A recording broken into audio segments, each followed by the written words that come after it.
Hello, I am Radagast with Shelley. Hello, Shelley. Hello, everyone. Oh, we might have a little bit of a delay, but this is Mystic View number 19. A look at the Lord of the Rings and the analogy of the time that of our times. I recently viewed Lord of the Rings again for the umpteenth time, and for some reason, it really struck me as to how analogous it is to the times of today. And I think the reason why it kind of fits is because Tolkien was really writing about what he was seeing back in his time. Now, Tolkien had been in World War One.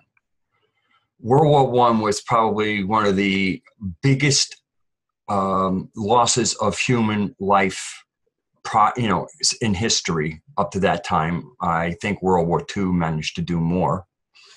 And it's very interesting that World War I concluded with the Spanish influenza outbreak, which, from what I recall, killed anywhere from 1/10 to 1/4 of the world's population. So, in The Lord of the Rings, what gets identified is that there is an energy, an evilness that absolutely hates the planet and hates the beings that the creator put on the planet. In Lord of the Rings, that would be the elves and that would be humans, or men, as it is called. And what we have amongst us, we have the humans. Now, in a certain case, we could have something that's almost analogous to the elves, in that we have the survivors of our last great cataclysm on this planet, which is, I guess we'll call it, the symbolism would be Atlantis. And in The Lord of the Rings, Atlantis is an island that was also sunk, and it's called Numenor. So anybody familiar with Lord of the Rings, and I'm hoping that I'm going to put Lord of the Rings in the title, so I'm hoping people who watch this are kind of familiar with some of the people. So Return of the King is one of the books. The Lord of the Rings is a trilogy, and Return of the King is one of the books. So the Return of the King is about a character called Strider or Aragorn, who was one of the descendants of Numenor, the old line. And even in the movie and in the extended versions, here you see what looks like this really dynamic, man could be probably no more in his 40s, and we find out he's 87 years of age. And here he is, robust and going, and that long life is kind of a signature of a race of men that had genetics that were different than common people. And so Tolkien, in his telling of The Lord of the Rings through fiction, is telling us a story about our times, a story that he saw starting to happen in World War I, where he grew up in rural England, and he saw just what seemed like mindless destruction of the environment to be replaced by industry, where people who had skills and crafts instead were now put in factories, basically kind of captured and enslaved. And of course, with the destruction of the environment comes the inability to live out of the environment that humans had done for millennia. I mean, the world, I don't know what your spiritual inclination is, but I believe the Creator created a world that was made to support us. And then we were put on the world, put on the planet, and to draw what we needed. We were given water. I mean, even in things like the Bible, the herbs of the earth were given to us. Water was given to us. The earth was given to us. And it was a matter of us using our skills, our work ethic, our genius to take what we needed and even build out from there.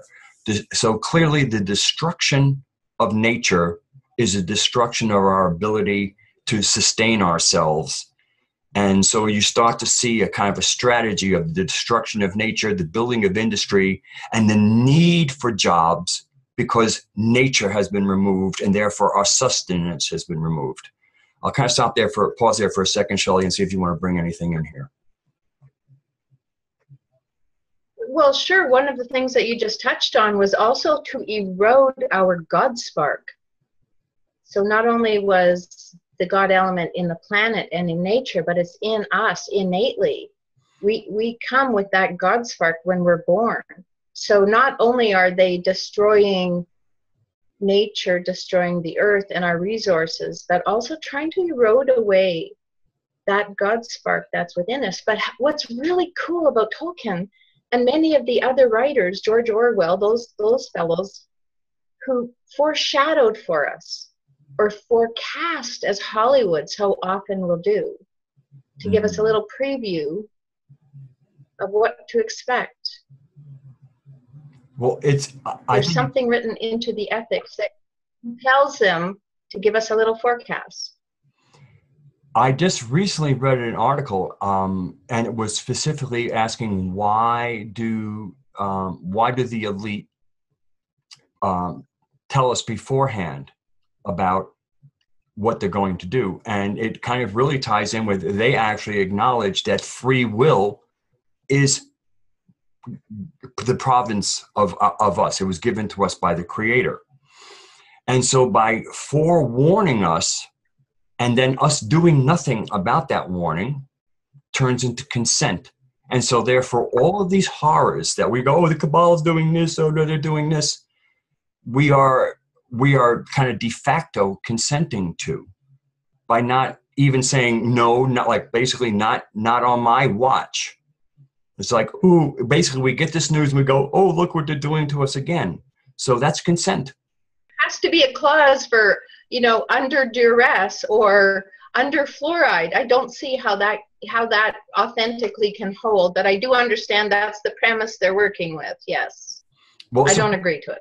Yeah. Supposedly that's how they escape karma. They're kind of gaming the system.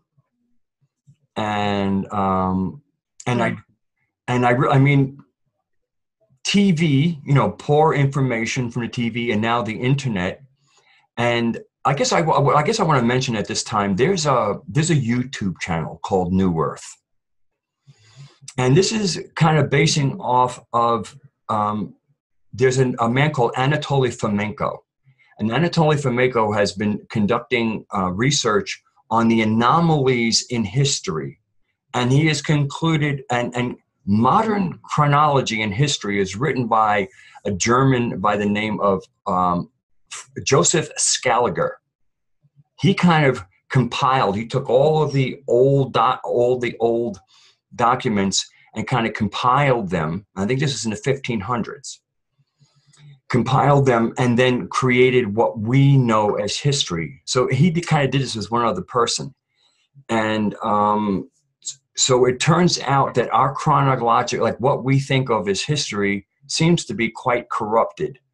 There seems to be about anywhere from 1,000 to 1,800 years of history missing. And in many ways, what Western history was expanded and made longer. Like basically, he's kind of seems to think that the crucifixion of Christ occurred about 1,000 years ago, not 2,000 years ago. So they kind of lengthened Western history and shortened Russian history. And if we look on old maps, we'll see that Russia used to be known as Tartaria.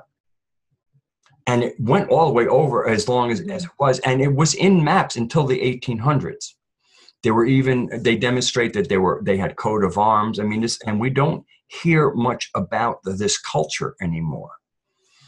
And so what we see is apparently something that happened around the time of the Reformation tied in with this retelling of history. So, and the other thing that seems to be indicated is so ancient Rome and ancient Greece were also about at least 1,000 years closer to the modern time than the timeline indicates. And Anatoly Fomenko found out a way of kind of creating an algorithm to see what stories were in fact the same times in history but told by different chroniclers, and how what they did was they took all these times recounting the same point in history, and instead of like different tellings in the same time zone, they took them and they stretched them backwards and created time in history that didn't exist. Not only do we have missing time, we have rewritten time. Yes. Yes. Rewritten history. Yes. Into the convenience of the agenda. We do. And this has been a real eye-opener for me, because there are certain things when you go into your heart, you have that gnosis or that knowing, and you can kind of really feel it, in my opinion. So I'll put a link when this goes up to the New Earth, or actually when it goes up on the ModWiz channel, to the New Earth YouTube channel. And they really speak about the survivor culture, which is the culture that existed pre-cataclysmic. And when you see all of the megalithic works like Göbekli Tepe and things like that, this is all part of that higher culture that has been kind of lost and hidden. I think more and more we're starting to see that archaeology seems to be hiding things from us. And what they're hiding is that we have a long, rich history before this parasitic culture got established, and it's basically trying to erase our greatness. Back to eroding the God spark. Yes, eroding the God spark, exactly, because we have so much greatness behind us, and we're being told that it didn't exist, that we were in mud huts, and that civilization only got started, 4,000 years ago, and 10,000 years ago seems to be like a very conservative estimate of how long we've been great. I mean, the cataclysm happened about 12,000 years ago, and again, we have stories even from Plato about Atlantis, and speaking of this great culture that kind of itself went downhill. And in Tolkien's works, that island called Numenor, the reason the gods sunk it was because the gods used to live on their own separate place that you could travel by the sea. And these men got so full of hubris, they assailed the gods. Of course, they failed, and their island was sunk for the insult of even trying to do so. But we see that there is something that is not the God spark, that is almost an antithesis of it, that's anti-nature, anti-creator, and it's really a virus. And more people are starting to become aware of kind of a mind virus that is non-physical in nature. The Gnostics would call, the archons, or like kind of, from Gnostic literature, and of course now John Lash in modern Gnostic literature, that they kind of represent these mind viruses. Even the same mind virus could be identified as the jinn in Muslim, theology. And then you can go even further back into Zoroastrianism out of Persia, and then you'll have the Devas, and he didn't identify them as good or evil, although later Zoroastrianism did get into good and evil. The original primitive one from Zoroaster himself was that there was good counsel and bad counsel, and that we should only heed the good counsel and ignore the bad counsel. In other words, don't give them energy, just ignore them. Well, little spoiler alert, folks, we win. However, that said, how we win is what it's coming down to. Do we want to do this gracefully and empowered, or do we kind of want to get the knothole backwards? We win, and what's happening right now is that people are becoming aware and being able to discern through what was previously the veil. The veil could be considered perhaps the technologies that have been used against humanity, just like in Lord of the Rings. They had all of these ploys to use against the elves and the hirelings and so on. Well, we are becoming aware. Some people call that waking up. That's just overused now, but this is exactly what is happening. So it comes down to actually taking the onus upon yourself and standing up to that force, not just heading for the high heels, but to come back, heading for the hills and joining with your fellow man and your fellow kin to stand up. Yeah, and take the high road. Yes, I mean, we could, like you said, we could do this easy way by kind of just really using our God spark to really be aware of our environment, or we could wait until basically the enemy is at your doorstep and shocking you that, oh my God, they really are going to do bad things to us. And it really requires us to come together as an organism to resist this darkness. And as we spoke about in an earlier mystic view, one of the first ones I did with you, we were talking about, armies being equivalent to the immune system of a given organism, which would be a country, and how our armies seem to be all in other people's organisms. And as we now look at like the United States of America, and we see things getting really ugly, our military might actually be sharing the views that things are very wrong here, but they're not in the country. They're in the 100+ bases around the planet. So and since it's our government that deploys these troops, wouldn't it be really? It's very virus-like.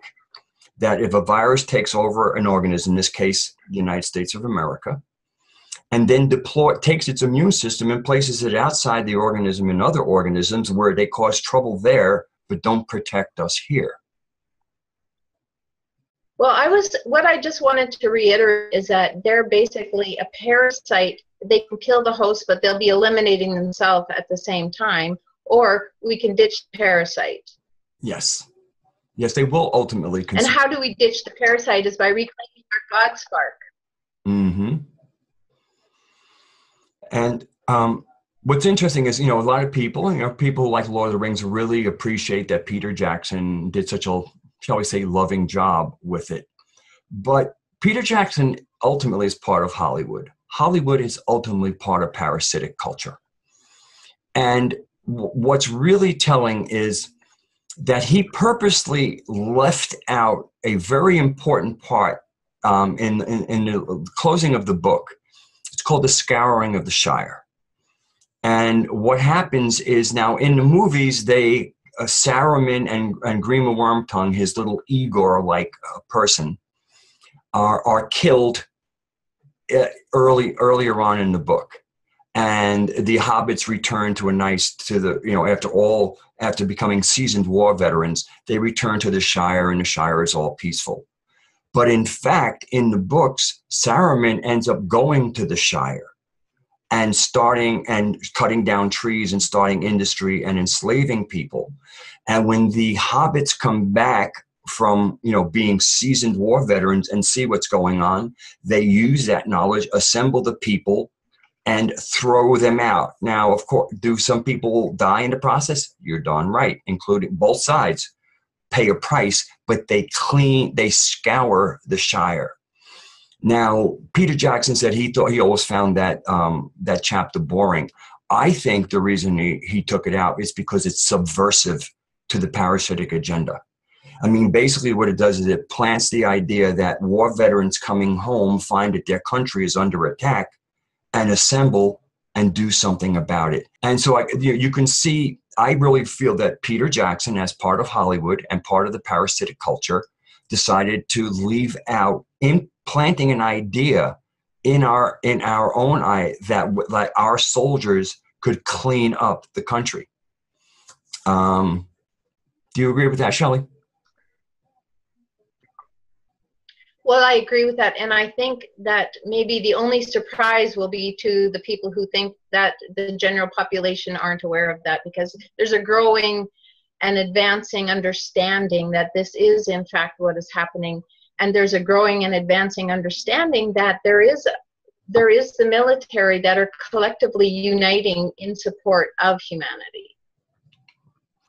I mean, we do hear about the white hats from different. The challenge goes on. We hear about white hats from different sources of perhaps dubious nature. You know, we have Ben Fulford, we have the Drakes, we have the Cobras. All right, no, I mean these are you know, three people that I'm hardly going to quote, but there is a theme about white hats. Right. You know, white hats in the Pentagon. And I believe that they do exist, but again, these white hats do not have their men in country, really, so to speak. Most of our men are out of country. And so it's kind of hard for them to do what they do when they don't have their own resources, which are basically men and equipment. My point is that I want us to call upon our own inner white hat, for everyone's inner white hat to step forward. And I agree with That's where I'm going with that. I agree with you totally, because and they are in the country. Yes, they are. Because in many ways, the military represents the cavalry has arrived. Somebody's going to save us. Now, the interesting thing about cavalry, and everybody, oh, the cavalry has arrived. The whole thing about the cavalry is usually helping out the infantry that are already engaged. So to all those people who are waiting for the cavalry to arrive, I ask you, where is the infantry? We are the infantry, and we have not begun our work. So it's time for us to start doing things. And it doesn't mean going to war. This whole structure is dependent upon our labor and then the money that we give them back. So there's any number of not supporting the structure that can really be like the equivalent of artillery into their camp without having to fire a shot or hurt anybody. And these, I mean, the how we use our money. If you have a TV, if you're paying a subscription for a TV in your house and still allowing everybody to watch it, you're actually supporting that. If we all started canceling subscriptions to different things, I mean, the strategies are there. It's not really here for me, because every time one of us will put out a strategy, everybody goes, well, what about this? What about this? What about this? Rather than like, ooh, I'm not, you know, that was a pretty good strategy, but I could improve it. Instead of questioning me, just go over and do your own improvements and get to work. So yes, with the white hat, we are the white hats, but we're currently sitting on our hands, and there really needs to be a strategy. I mean, there's all these forums all over the internet, and they're always talking about what they're doing. There's almost no discussion about what we're doing. Every once in a while, you'll see a video about some good work somewhere, some good work somewhere else, but nobody sees that and says, oh, I want to duplicate this. They just go, ooh, isn't it so nice? They're doing some things. Okay, next video. Oh, look what they're doing to us now. Our culture has become a spectator culture, and we need a participant culture. And until we start participating, we will be watching our own demise. That's what we can spectate on. So it's really time to start gathering together. I mean, you know that Shelley and I belong to Global Mission of Peace, which is love for all, hatred for none, and building what endures anew. It isn't about ripping down the old structure. If you just stop supporting it, it goes into decay. But we start building new communities, new strategies, different ways of trade and commerce that might be a lot less money-based. I mean, think of the word trade. What is trade? Trade means I have something, you have something, let's trade. Doesn't have to be really involve money. And I had a very interesting thought when I was just, trying to conceive. I mean, Shelley, I know that we often try to brainstorm. We try to get into new ways of doing things. And so, and money being kind of a problem of things, almost like a control system, because yes, exactly. Yeah, I'm just going to say exactly. It's not the money. It's how the money is used to condition us. It's how the money has been our interface to everything that we allegedly want or desire. So for many, it has become the equivalent of a god. Even if they don't think of it as their god, that's where they think of as their security, their love, their nourishment, whatever it is. They translate it first into money and then into the element that they think that they are desiring. So it's not so much about the money. However, it is the conditioning that we have permitted and no longer need to permit. And when we talk about trade as commerce, it's an entirely different story. Mm-hmm. Okay. Where were you going with the trade story? Well, the trade story was that you have to have something to trade. And so it's, so certain parts of the world certain countries seem to have better resources, and certain countries seem to be, like holes, just hard scrabble. Maybe you have really poor earth and it's just like, I can't even grow food, which this brings us to something like hemp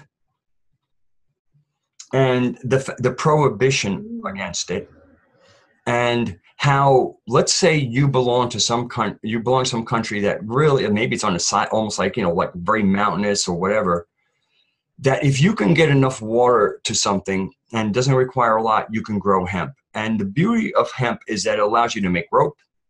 You have biomass to burn, which means you can create steam, which means you can create energy.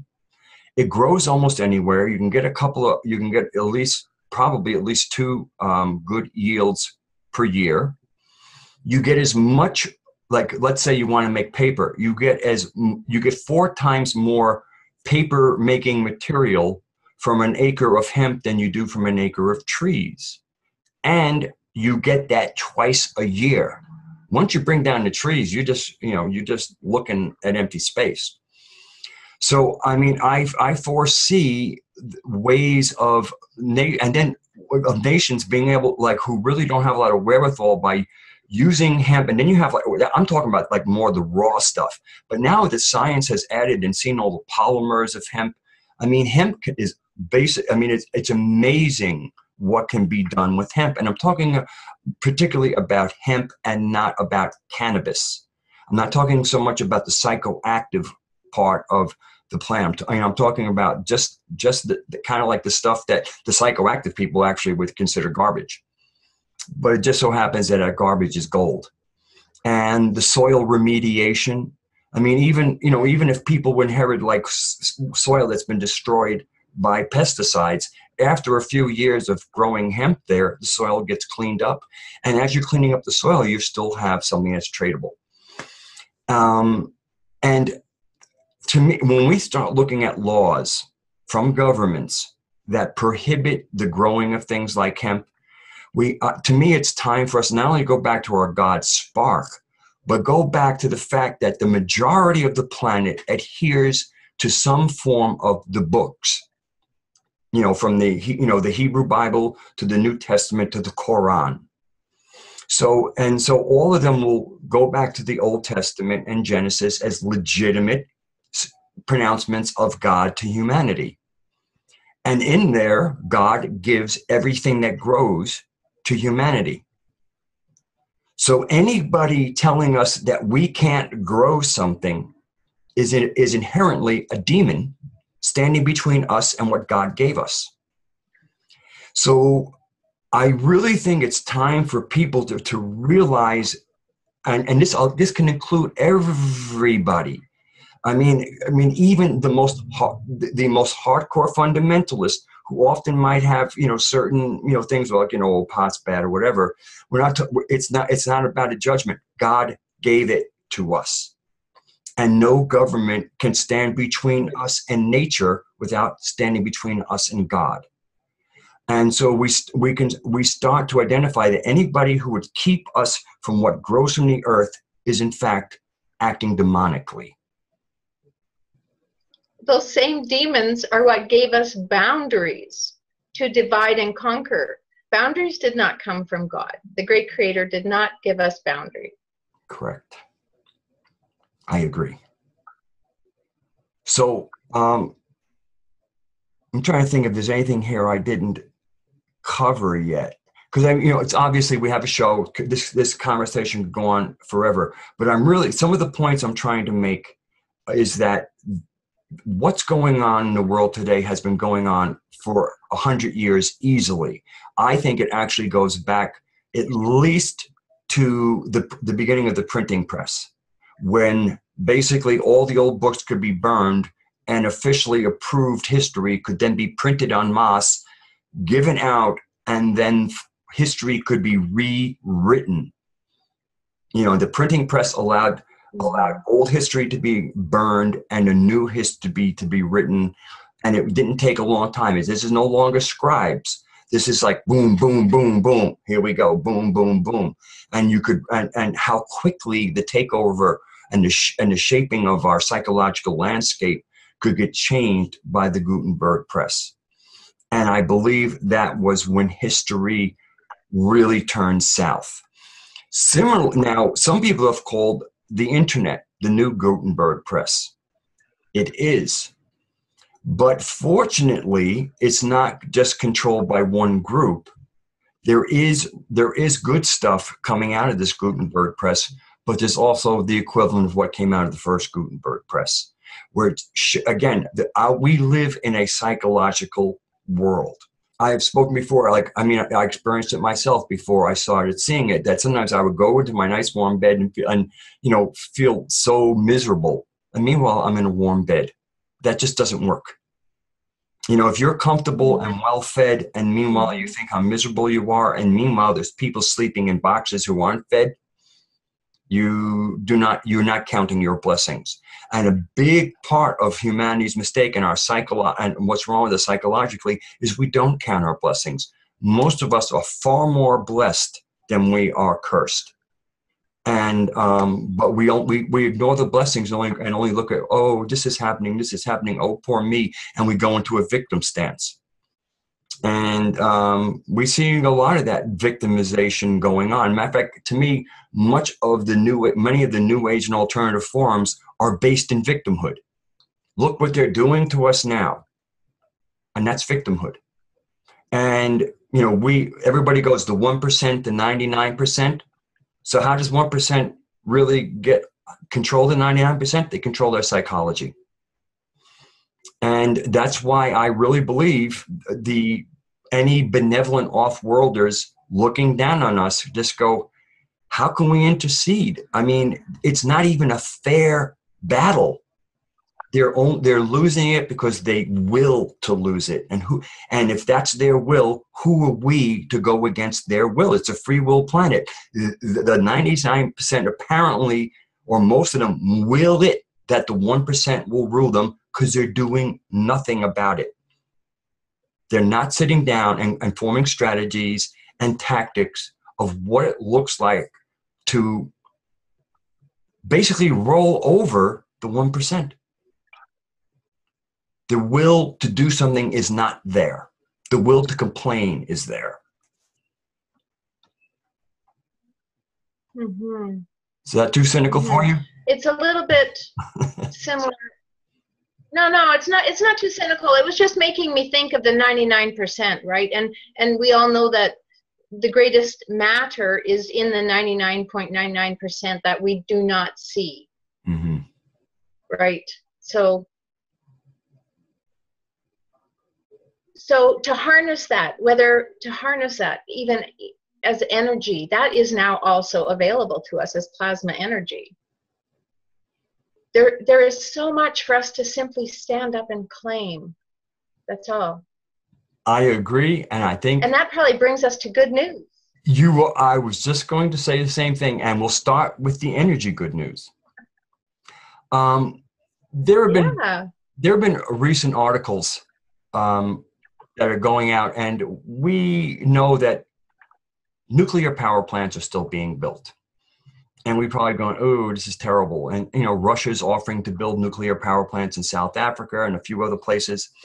The good news is these reactors, they were built by Rosatom, which is the Russian nuclear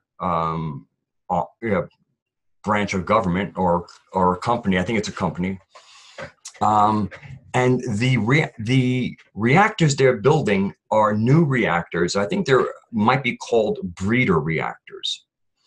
Maybe they're not, but what I've read about breeder reactors and thorium salt reactors are that they can burn what we now have as nuclear waste. They don't need uranium and plutonium. They can basically all the stuff that we're storing, like we hear about these leakages of the power, the storage of things and its poisoning environment. Well, what's poisoning our environment is the fuel for these reactors. And so in many ways, I mean, you can see where a country that needs electricity could kind of like approach Russia, say, can you build us one of these? And then we'll let the countries that are still producing the garbage pay us to dump their junk, their radioactive waste in our countries, because we're going to use it for fuel. I mean, I really see a brilliant strategy here, unless, of course, the other ones catch on. But you have to really wonder with our other conversation whether or not one of the reasons the radioactive waste is still sitting around is because it might be part of a depopulation agenda like the wars are. But the good news is that all these reactors that Russia's building burn nuclear waste for their fuel. These new energy-producing nuclear reactors will clean up the environment. And that's really good news. So the other good news is about the refugees. Good news about the refugees. I just wanted to share that there's a large group of Syrian refugees here in Alberta that have reached out to help Alberta's refugees from the Fort McMurray fires and from the BC fires that have been so devastating. So having had the recent experience themselves, they are gathering together their limited resources and reaching out and helping all that they can that have now been evacuated from their homes or lost their homes and their land and their animals. And that's not the good news part. The good news part is how the Syrian refugees are reaching out to help our refugees from Fort McMurray and northern Alberta, northern British Columbia. Okay, well, I'd like to follow up. Now, this story is from Press TV. Press TV is kind of like the official web news of Iran. And I can't really, people, if you want to get some news that's removed from kind of like the parasitic programming, now, of course, there's going to be bias. But bias is easy to read through when the facts aren't distorted. So anyway, this is from Press TV. And basically the title is Refugees Welcome Project Helped Repopulate Italian Village. In a contradictive move to most European countries who are implementing strict border control to stem the influx of refugees on their soil, the mayor of a small Italian village has introduced a Refugees Welcome Project, which has started to spread to its neighbors. To quote the mayor, "We have been welcoming refugees with open arms for the past 15 years. They have saved our village." Mayor of Riace, Lucano Domenico, was quoted by Al Jazeera saying on Monday. The population of the village, located in Italy's southern Calabria region, dwindled from around 2,500 people to some 400 in the 1990s after financial pressures forced inhabitants to move north in search of better economic conditions. The basic idea of the program is to give refugees a home and a job and improve the local economy. This plan helps save the village. Now listen to this. It all started in 1908 when a ship carrying 218 Kurdish refugees washed up on the village's beaches.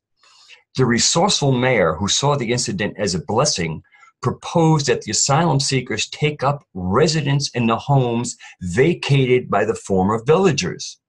Currently, about 2,500 of the people from 20 different nationalities are living in the village, which has reopened many of its shops, has even set up its own school. So, I mean, listen, we all are aware in our country, we see all these houses in foreclosure because people have deserted. And we have homeless people. Do we see homeless people in these places? No, we see them in boxes. So, I mean, and so this is a mayor who had the foresight of like, these are just empty things doing nothing. He put the refugees in there. They had a place to live. And once they got grounded, they got productive, because most people in the world actually are productive and want to do things. And especially if you receive people with love, they want to pay back. They're going, oh my God, look what these people did for us. And they will be inspired to give back. And that's exactly what happened here. So that's the good news.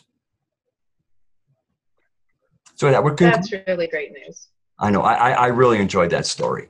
And really the story started with the foresight, wisdom, and love of one man, that mayor. He saw this as an opportunity, and he took that opportunity and made it work. And so again, psychology is everything. There's different ways of looking at that, and he saw the win and went for it, and it turned out to be win-win. Because that's when you do things, both sides win. That's how you know you're doing things right. All right, Shelley, thank you for another really wonderful show, Mystic View 19. All right, I want to thank you all for joining us on GMOP TV. This is Mystic View 19, and we'll see you next time. God bless.